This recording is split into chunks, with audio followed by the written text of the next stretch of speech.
अल्लाह ताला ने हजरत जुल्करनैन को तमाम रूहे जमीन की बादशाही अता फरमाई थी। दुनिया में कुल 4 बादशाह ऐसे हुए हैं जिनको पूरी जमीन की पूरी बादशाही मिली। इनमें 2 मोमिनीन थे और 2 काफिर। मोमिन तो हजरत सुलेमान अलैहिस्सलाम और हजरत जुल्करनैन हैं, और काफिर एक बख्त नसर और दूसरा नमरूद है। और तमाम रूहे जमीन के एक 5वें बादशाह इस उम्मत में आने वाले हैं, जिनका इसमें गरामी हजरत इमाम मेहदी रजी अल्लाह ताला अन्हो है। हजरत जुल्करनैन ने पुरानी किताबों में पढ़ा था कि साम बिन नूह अलैहिस्सलाम की औलाद में से एक शख्स आबे हयात के चश्मा से पानी पी लेगा तो इसको मौत न आएगी। इसलिए हजरत जुल्करनैन ने मगरिब का सफर किया।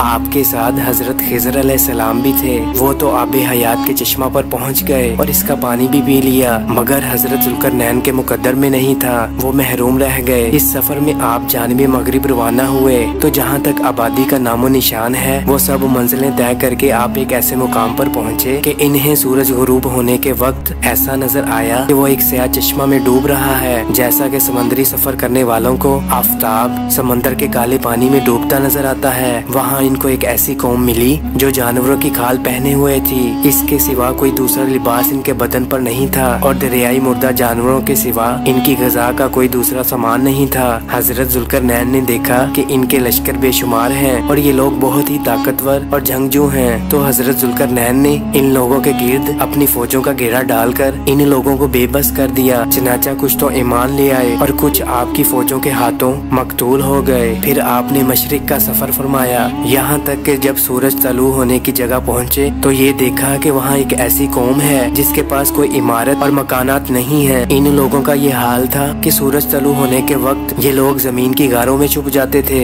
और सूरज ढल जाने के बाद गारों से निकलकर अपनी रोजे की तलाश में लग जाते थे। हजरत जुल्करनैन ने इन लोगों के मुकाबला में भी लश्कर आराई की और जो लोग ईमान लाए इनके साथ बेहतरीन सलूक किया। फिर आपने शुमाल की जानिब सफर फरमाया, यहाँ तक कि 2 पहाड़ों के दरमियान में पहुँचे तो वहाँ की आबादी की अजीबो गरीब जुबान थी। इन लोगों के साथ इशारों से बामुश्किल बातचीत की जा सकती थी। इन लोगों ने हजरत जुल्करनैन से याजूज माजूज के मुजालिम की शिकायत की और आपकी मदद के तालिब हुए। याजूज माजूज यासिफ बिन नूह अलैहिस्सलाम की औलाद में से एक फसादी गिरोह है और इन लोगों की तादाद बहुत ही ज्यादा है। ये लोग बला के जंगजू और खूनख्वार और बिल्कुल ही वैशी और जंगली हैं, जो बिल्कुल जानवरों की तरह रहते हैं। सब्जा के दिनों में ये लोग अपने गारों से निकलकर तमाम खेतियां और सब्जियां खा जाते थे और खुश्क चीजों को लाद कर ले जाते थे। आदमी और जंगली जानवरों यहाँ तक के सांप बिच्छू वगैरह हर छोटे बड़े जानवरों को खा जाते थे। हजरत जुल्करनैन से लोगों ने फरियाद की कि आप हमें याजूज मजूज के शर और इनकी इज़ा रसानियों से बचाइए, और इन लोगों ने इनके इवज कुछ माल देने की भी पेशकश की। तो हजरत जुल्करनैन ने फरमाया कि मुझे तुम्हारे माल की जरूरत नहीं, अल्लाह ताला ने मुझे सब कुछ दिया है, बस तुम लोग जिस्मानी मेहनत से मेरी मदद करो। चनाचा आपने 2 पहाड़ों के दरमियान बुनियाद खुदवाई। जब पानी निकल आया तो इस पर पिघलाए तांबे के गारे से पत्थर जमाए गए और लोहे के तख्ते ऊपर नीचे चुनकर उनको दरमियान में लकड़ी और कोला भरवा दिया और इसमें आग लगवा दी। इस तरह ये दीवार पहाड़ की बुलंदी तक ऊंची कर दी गई और दोनों पहाड़ों के दरमियान कोई जगह न छोड़ी गई। फिर पिघलाया हुआ तांबा दीवार में पिला दिया गया, जो सब मिलकर बहुत ही मजबूत और निहायत मजबूत दीवार बन गई। हदीस शरीफ में है कि याजूज मजूज रोजाना इस दीवार को तोड़ते हैं और दिन भर जब मेहनत करते करते इसको तोड़ने के करीब हो जाते हैं तो इनमें से कोई कहता है कि अब चलो बाकी को कल तोड़ डालेंगे। तो दूसरे दिन जब वो लोग आते हैं तो खुदा के हुक्म से वो दीवार पहले से भी ज्यादा मजबूत हो जाती है। जब इस दीवार के टूटने का वक्त आएगा तो इनमें से कोई कहेगा कि अब चलो इंशाअल्लाह ताला कल इस दीवार को तोड़ डालेंगे।